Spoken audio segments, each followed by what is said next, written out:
Hello friends, welcome back to Anu tutorial. मु अनु आपण समस्त को पुणी थे आम चैनल को स्वागत जनाऊँगी।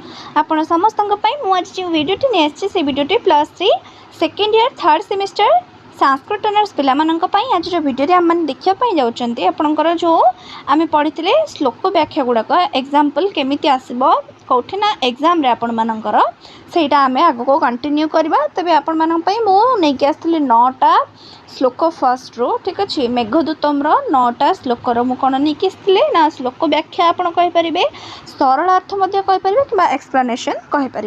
तेज आज भिडियो आम आउ 2-3टी एक्सप्लानेशन देखा जो गुड़ाक एग्जाम रिलेटेड। आशा करुँच आप समस्त जानीपारे आम आज कौन पढ़ाई जाऊँगी। तेज चलतु डेरी नक आज वीडियो को आम आरंभ करवा। वीडियो स्टार्ट करिया पूर्व आपण समस्त को कही रखुची जदि मो चैनल ले नुआ अछंते चैनल टी को सब्सक्राइब कर दियंतु पाखरे थिबा बेल आइकन को दबांतु एवं ऑल नोटिफिकेशन ने प्रेस करंतु ताकि मु बनौथवा सब वीडियो रो नोटिफिकेशन आपण समस्त को सर्वप्रथम मिल जिवो। वीडियोटी भल लगे लाइक करदेवे सांग मान सहित शेयर करने जमार भूलतुनि। चलते आरंभ करवा आज वीडियो आउ डेरी न करके। तो देखो फर्स्ट श्लोक कौन रही आपंकर आ पृछस्व ... बाष्प मुष्णम ठीक अच्छे। तार व्याख्या कौन हम देखो जक्षर वार्ता नहीं मेघ जीव अलकापुर जक्ष पत्नी निकट को किंतु जीवा पूर्व मेघ निश्चय रामगिरी ठारू विदाय नेब ठीक अच्छे कारण रामगिरी तार चिर परिचित तेणु ता सहित विदाय संभाषण न करी मेघ प्रस्थान अबा करिब किपरि ठीक अच्छे। तो मेघर जन्म तो एक उच्च वंश तेणु से कदापि अनुचित कार्य करने उचित नुह से जक्ष मेघ को रामगिरी सहित विदाय संभाषण करने पुणी जक्ष कौन कही ना हे मेघ एठार प्रस्थान करने पूर्व तुम्हें उत्तुंग रामगिरी को आलिंगन कर विदाय संभाषण कर कारण रामगिरी तुमर साधारण बंधु नुहे तुम सहित तार निबिड़ संपर्क अच्छी। से सकल महत्वर अधिकारी अटे अत्यंत गौरवशाली और वंदनीय अटे से तुमर आदरर पात्र से ही रामगिरी रघुकुल तिलक रामचंद्र किछि दिन पाई अवस्थान करथिले। तुम्हें जानिथिबो जेउ कारणरू श्री रामचंद्रंकर पत्नी कौन ना सीता देवी माता सीतांकर अवगाहन फल बा स्नान फल से स्नान जल बा से नदीर जल अत्यंत पवित्र हो जाइथिला। तो कौन है ना श्री रामचंद्रंकर पदचिन्ह सेठारे अंकित होइछि। प्रतिवर्ष वर्षा काल रामगिरी तुमर संजोग लाभ करी आनंदाश्रु त्याग करिथाए। पुणी कही था ना दीर्घदिन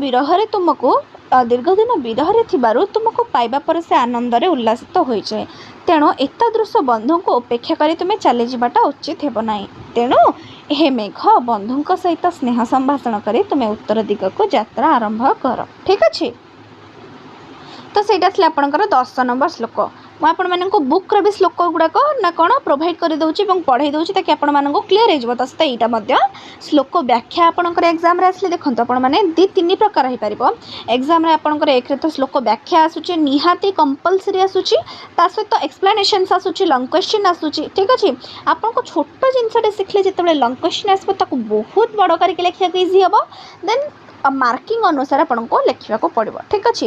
तो जदि आसला सरल अर्थ कि एक्सप्लेनेशन आपको एमती लिखा पड़ो ऊपर डट डट देके जमती लिखा कथा लिखे ठीक अच्छे। ना जब श्लोक व्याख्या नॉर्मल देला आप नॉर्मल टिके कोटेशन देदेवे मेघदूतम पर देन आप श्लोक व्याख्या करेंगे ठीक अच्छे।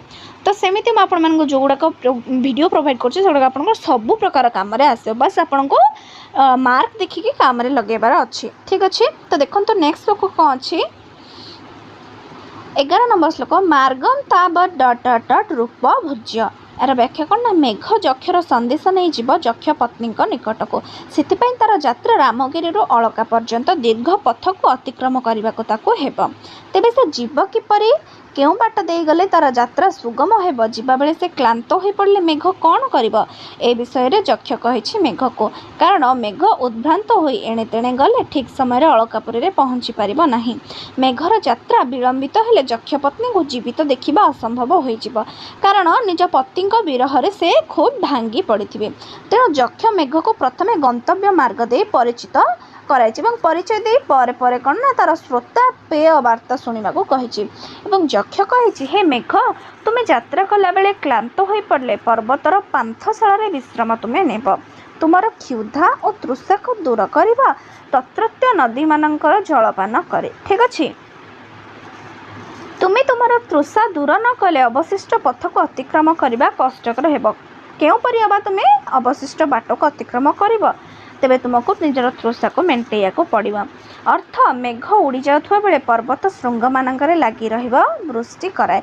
तबले फल से किछि परिमाण में जलशून्य हेबा पर पुणी सूर्य रश्मि बाष्पीभूत नदी जल को पान करी पर्वत रे लागी रहे और वृष्टि कराए। मेघर यह एक स्वाभाविक प्रक्रिया। ठीक अच्छे। तो यहाँ हूँ आपंकर 11 नंबर श्लोक।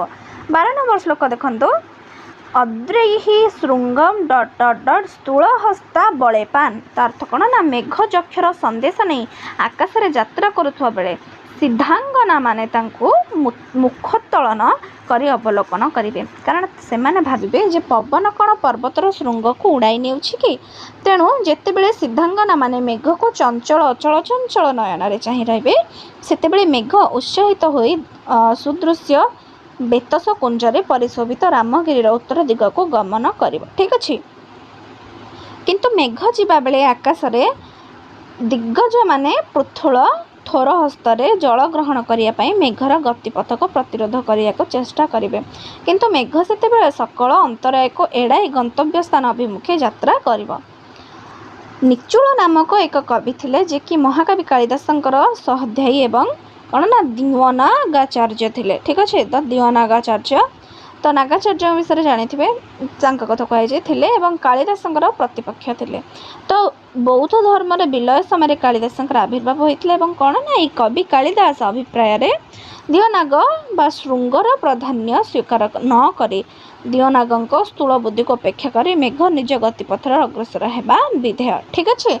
तो यहीपर श्लोकटी वर्णना करा जायछि। तो यहाँ थी आज वीडियो। आशा करुँच 3टा जाक श्लोक प्रॉपर्ली आपण मैंने बुझीपारे। जदि वीडियो भल लगे लाइक करेंगे सांग मान सहित शेयर कर दिंतु मत कमेंट करके निहाती जनइबे आपण मानक वीडियो केमती लगला। फर्स्ट टू लास्ट देखिए ताकि आप समस्ते जानीपारे वीडियो रे कौन रोचे। ठीक अच्छे। मत टिके सपोर्ट करंतु आपण समस्त भल पाइबे। मो निहाती आवश्यक ये टिके भल पाइबा मत बहुत मोटिवेट करुच्ची। Thanks for watching.